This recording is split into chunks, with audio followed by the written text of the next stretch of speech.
హైదరాబాద్ లో ఈడీ సోదాలు కొనసాగుతున్నాయి. గతంలో హైదరాబాద్ లో హవాలా కేసులో పట్టుబడ్డ లిస్టుతో ఈడీ అధికారులు సోదాలు నిర్వహిస్తున్నారు. గతంలో ఢిల్లీ, జైపూర్, పశ్చిమ బెంగాల్, కోల్కతాలో ఈడీ రైడ్స్ జరిగాయి.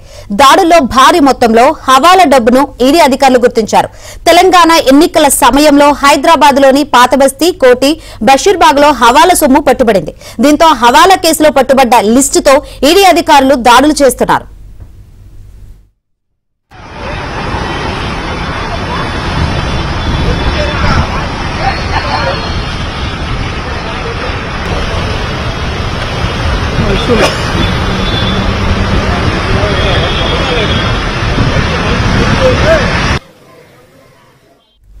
మరిన్ని వివరాలు అందించేందుకు మా ప్రతినిధి ప్రవీణ్ సిద్ధంగా ఉన్నారు.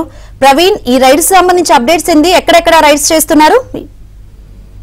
గతంలో దేశవ్యాప్తంగా హవాలా వ్యాపారులు టార్గెట్ గా ఈడీ రైడ్స్ కొనసాగాయి. ముఖ్యంగా హైదరాబాద్ తో పాటు ఢిల్లీ, జైపూర్, బెంగాల్లో ఈ యొక్క రైడ్స్ కూడా కొనసాగినటువంటి పరిస్థితి.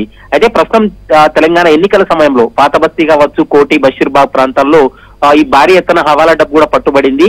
దాని ఆధారంగా చేసుకుని ప్రస్తుతం ఈడీ అధికారులు కూడా ఉదయం రైడ్స్ కొనసాగించినటువంటి పరిస్థితి కూడా కనబడుతుంది.